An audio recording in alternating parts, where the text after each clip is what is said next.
Hello friends, welcome back to our channel. Friends, assessment year 2025-26 और financial year 2024-25 की income tax के returns को file करने की ड्यू डेट को गवर्नमेंट की साइड से एक्सटेंड कर दिया गया है। पहले ये डेट 31 जुलाई 2025 थी, बट अब इस डेट को एक्सटेंड करके 15 सितंबर 2025 कर दिया गया है। और फ्रेंड्स, बहुत से ऐसे पर्सनस हैं जिन्होंने अपने इनकम टैक्स के रिटर्न फाइलिंग करना स्टार्ट कर भी दिया है। अगर आपने अभी तक अपने इनकम टैक्स रिटर्न को फाइल करना स्टार्ट नहीं किया है तो आप भी इस प्रोसेस को स्टार्ट कर सकते हैं, क्योंकि फ्रेंड्स, अगर आपका कोई भी रिफ़ंड बनता है और आप अपनी इनकम टैक्स के रिटर्न को टाइमली फाइल कर देते हैं तो रिफ़ंड आपके अकाउंट में जल्द से जल्द आ जाएगा। लेकिन कई बार ऐसा भी देखा गया है कि इनकम टैक्स के रिटर्न को फाइल करने के बाद रिफ़ंड जो है वो बहुत डिले हो जाता है। तो आज की इस वीडियो में हम यही डिस्कस करेंगे कि ऐसे कौन से रीज़न हैं जिसकी वजह से आप अपनी अगर इनकम टैक्स के रिटर्न को टाइमली फाइल कर भी देते हैं तब भी आपका रिफ़ंड डिले हो जाता है। फ्रेंड्स, अगर आपने अभी तक हमारे चैनल को सब्सक्राइब नहीं किया है तो आप अभी कर दीजिए, क्योंकि इससे हमें मोटिवेशन मिलता है आपके लिए ऐसे वीडियोस को आगे लाने के लिए। सो फ्रेंड्स, वीडियो स्टार्ट करते हैं। जब भी आप अपने इनकम टैक्स के रिटर्न को फाइलिंग करते हैं तो आपको कुछ बातों का ख्याल रखना है।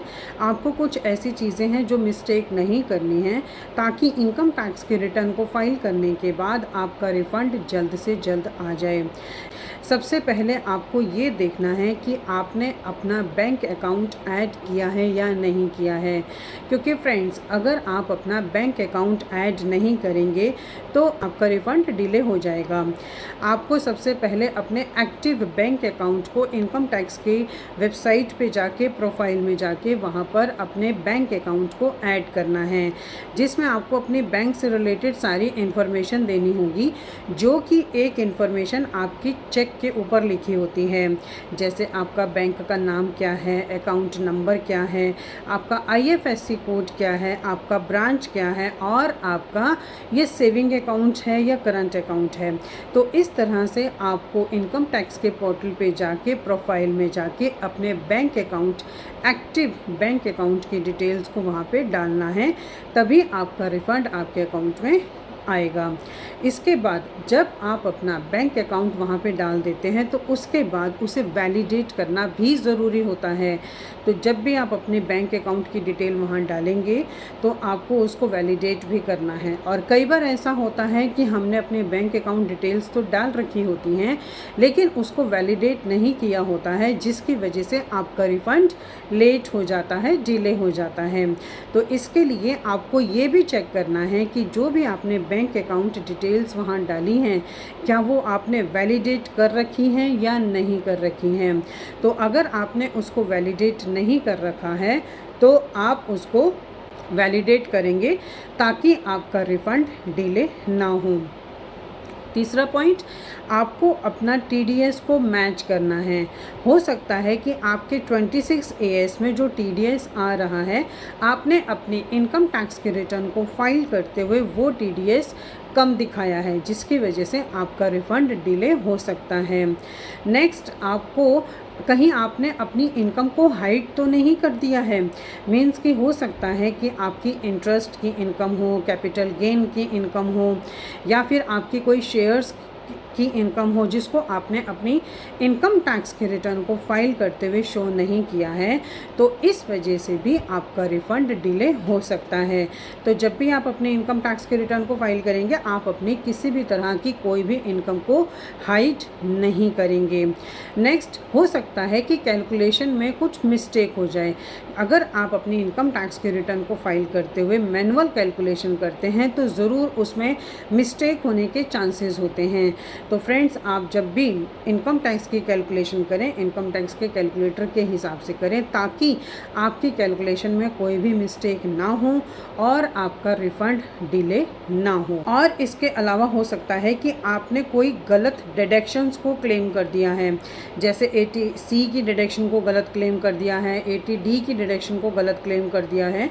तो अगर आपने कोई भी गलत डिडक्शन को क्लेम किया है, तब भी आपका जो रिफ़ंड है वो डिले हो सकता है। तो फ्रेंड्स, आपको इन कुछ चीज़ों का ख्याल रखना है ताकि आपका इनकम टैक्स का जो रिफ़ंड है वो डिले ना हो। अब फ्रेंड्स, ये जानते हैं कि अगर आपका बैंक अकाउंट आपके उसमें ऐड नहीं है, इनकम टैक्स के पोर्टल पे ऐड नहीं है, तो आप इसको कैसे ऐड कर सकते हैं। तो फ्रेंड्स, इसके लिए सबसे पहले आपको इनकम टैक्स के पोर्टल incometax.gov.in में जाना है। वहाँ जाने के बाद आपको लॉगिन करना है। लॉगिन करने के बाद आपको प्रोफाइल में जाना है और प्रोफाइल में जाने के बाद वहाँ ऑप्शन आ रहा है ऐड बैंक अकाउंट। आपको उस पर क्लिक करके अपने बैंक अकाउंट से रिलेटेड सारी इन्फॉर्मेशन डालनी है, जैसे आपका bank account number, IFSC code, bank की ब्रांच, बैंक सेविंग है या करंट है, ये सारी बेसिक इन्फॉर्मेशन आपको उसमें फिल करनी है। और साथ ही आपको अपने बैंक अकाउंट को भी वैलिडेट करना है। और वहीं पे जब आप अपने बैंक अकाउंट को ऐड कर लेते हैं तो उसके बाद एक टैब आता है वैलिडेट बैंक अकाउंट, तो आप उसको भी वैलिडेट करके अपने अकाउंट को वैलिडेट कर सकते हैं। तो इस तरह से आप इनकम टैक्स के पोर्टल पे लॉगिन करके अपने बैंक अकाउंट को ऐड करके वैलिडेट कर सकते हैं ताकि आपके रिफ़ंड आने में डिले ना हो। आई थिंक ये इन्फॉर्मेशन आपके लिए काफ़ी यूज़फुल होगी। इसी तरह की इन्फॉर्मेटिव वीडियोज़ को कंटिन्यू देखने के लिए आप हमारे YouTube channel and WhatsApp channel Protex corporate solutions Vandana Raheja को सब्सक्राइब, लाइक एंड शेयर करना ना भूलें।